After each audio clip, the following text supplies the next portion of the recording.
Hey, salut tout le monde, on se retrouve aujourd'hui pour l'unboxing du mois de septembre 2019 et je peux vous dire que c'est pas piqué des hannetons parce qu'on nous promet une nouvelle figurine Heavy Crate Champions qui va rejoindre l'ami Trent7 qui était dans la box du mois d'août ou de juillet, je me rappelle plus exactement, mais bon, on va y aller tout de suite, hein.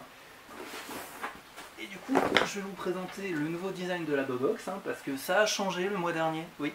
On n'a plus le design un peu simpliste qu'on avait, puisque maintenant il y a une face arrière. Et quelle face arrière, mes amis, quelle face arrière, regardez-moi ça, il y a une échelle, il y a des tables, il y a un marteau, il y a une batte de baseball, il y a du barbelé, voilà, les mots me manquent. C'est énorme, c'est super. C'est juste super, et là je la tiens à l'envers, c'est la honte. Voilà, je vous propose d'y aller maintenant, hein. J'avais préparé quelque chose pour couper. Le mec il se prépare à l'avance mais il arrive encore à se rater.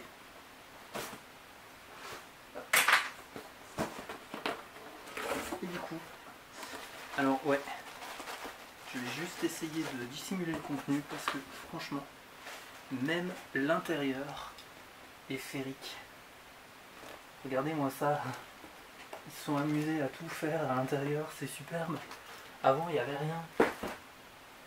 Donc on y va tout de suite avec le t-shirt.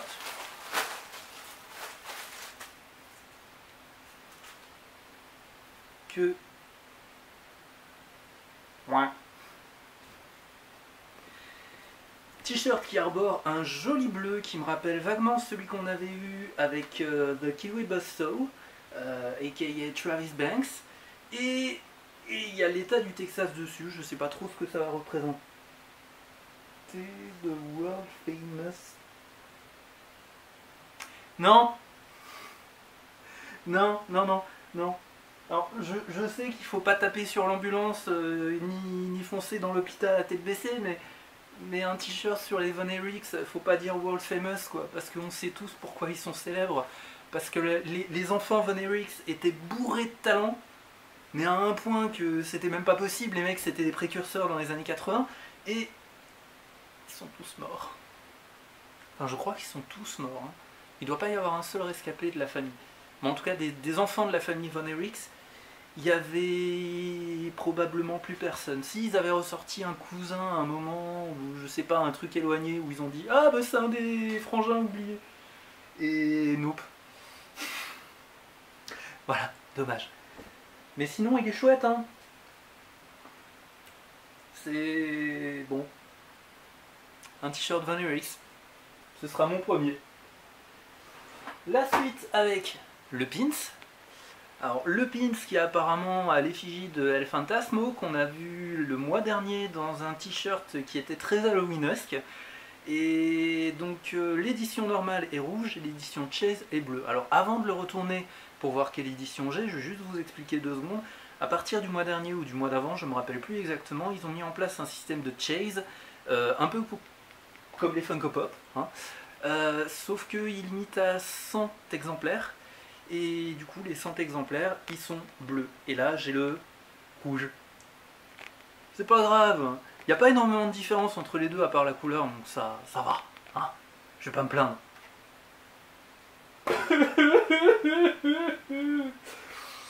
Et ben le fameux design dont je parlais, qui est cette fois-ci en sticker, comme c'est l'habitude, hein, évidemment, à chaque fois qu'on a un super t-shirt, le mois qui suit, on a un super sticker à l'effigie du même t-shirt. Donc voilà, on avait El Phantasmo, avec écrit El Phantasmo, avec... c'est bizarre, ça sonnait germano-japonais, sino-germain, whatever. El Phantasmo, c'est mieux comme ça. Qui... du coup... est designé en bleu, avec à l'arrière un truc un peu horrible, avec des nuances de rouge, violet crasseux, dégoulinant, cadavérique, et un crâne au-dessus avec un œil crevé. Et... enfin, ouais, c'est plutôt un œil exorbité. Faudrait que je remette le design, je vous le mettrai dans un petit carré sur le côté. Et voilà. Voilà ce à quoi on avait eu droit le mois dernier, et franchement c'est un t-shirt qui se porte génial, j'adore. La suite avec le flyer, Flyer du coup pour IWTV qui promet de regarder du catch indépendant anytime, anywhere. Et une petite pub pour Uncharted Territory, Beyond Wrestling Season 2. Voilà. Tac. Next, le DVD qui n'est pas un DVD de show pour une fois. On se retrouve un peu avec le même système que les interviews de Chris Hero. Sauf que sur les interviews de Chris Hero, il y avait 1 ou 2 matchs. Voilà. Et ben du coup c'est le Monday Night Wars Debate avec Eric Bischoff et Bruce Pritchard qui sont interviewés par A Little Bit of the Bubbly. Vous avez pas pu vous en empêcher hein les mecs. Voilà, sauf que bon à l'époque il avait les cheveux courts et donc il parlait pas encore de Bubbly à cette époque là. Alors à voir à quelle période c'était, vu l'apparence, je dirais 2016-2017, dans ces eaux-là. Il portait même l'espèce de cravate à la con qui porte comme on porte un t-shirt avec une cravate, ça n'a aucun sens. Voilà. Donc dommage encore une fois, boîtier transparent mais pas de design à l'intérieur et ben pour le coup, c'est une exclusivité WrestleCrate. Pourquoi? Bah parce que c'est un DVD gravé, c'est bleu. Voilà. Ça promet d'être sympathique. Je l'ai pas vu encore, cette interview-là. Pourtant, j'en ai vu pas mal sur YouTube, mais pas celle-là. D'ailleurs, pour une fois, je suis raccord. On voit Chris Jericho ici. Retour à la normale. Et désolé pour le mal de mer si ça a trop bougé. On continue avec le magazine Calling Spots et apparemment c'est le 32e numéro. Mais mon dieu, il nous en manque encore plein. Ils en sortent combien entre chaque WrestleCrate? Et un petit retour à un décès qui a mis le monde du catch en branle. En tout cas le monde des amateurs de catch britannique en branle. Adrian McCallum, a.k.a. Lionheart, qui s'est donné à mort. Putain de héros. Et ben c'est l'habituel magazine Calling Spots en fait, hein. Vous avez un magazine en noir et blanc avec des photos plein partout, des plus grosses ou des moins grosses et une pub en couleur parce que pub en couleur. Voilà. On continue avec la figurine, le Heavyweight Champions qui va aller très bien avec Trent Seven qui était là sur les mois précédents, puisque il s'agit de nul autre que Tyler Bate, the big strong boy.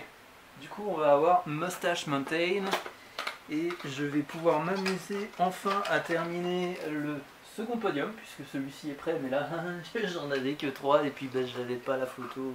Là du coup difficile de faire le même truc que j'ai fait là sur les côtés. Hop. Shit. Donc voilà, Tyler Bate qui a une sacrée grosse tête en fait.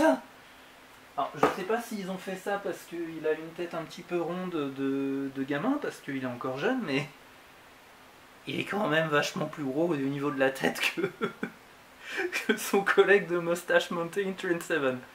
Voilà, donc pour la différence, ils ont fait dans la différence en fait. Hein. Tyler Bate porte une écharpe noire, Trent Seven porte une écharpe blanche. Il vient avec son habituel veston noir et Tyler Bate vient en slip, hein, because fuck you that's what. Et ben voilà, ils sont très très bien ensemble, mis à part le côté super grosse tête. Hop. Et hop. Shit. Voilà. Oh non, il commence déjà à tomber. Elles sont pas très stables ces figurines, c'est dommage. Ils leur ont fait des petits pieds. Hop, je vais quand même ramasser ça et le poser là en attendant. Je le remettrai dans son endroit normal après. On continue avec les autographes qui sont au nombre de 2 cette fois-ci, puisqu'on nous a promis Vicky Haskins et son mari. Dont acte, voilà, Vicky avec la superbe batte de baseball avec le barbecue un peu cuivré, nom nom. Et son mari Mark Haskins, qui est un peu plus sans... Voilà, sans armes. En même temps, ces armes, c'est Python, hein, comme dirait Hulk Hogan. Regardez-moi ça comme ils vont bien ensemble. Ils se sont bien trouvés ces deux-là. Voilà, c'est tout pour aujourd'hui. Du coup, on se retrouve avec un Big Strong Boy en couverture. Et à l'intérieur, ben, c'est peut-être pas très utile de regarder la description étant donné qu'on a un peu tout identifié pour une fois. C'est cool. Je commence à devenir bon ou quoi? Et un petit teaser, j'imagine, pour le mois prochain avec les 2 t-shirts. Ah bah non, évidemment. C'est pas les 2 t-shirts qui vont teaser ces cons-là. C'est l'arrivée de Bret Hart. Voilà. Du coup, vous savez ce qu'il vous reste à faire. Abonnez-vous si vous voulez profiter des 2 t-shirts et de l'autographe éventuellement de Bret the Hitman Hart. Et voilà. Abonnez-vous les mecs.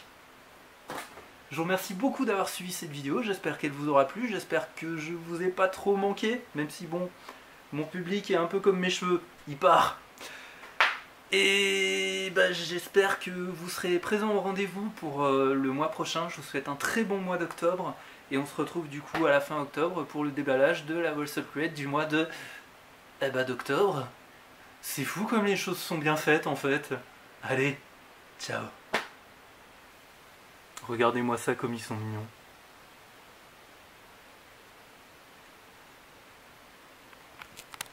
J'ai essayé de m'amuser un petit peu. Plop.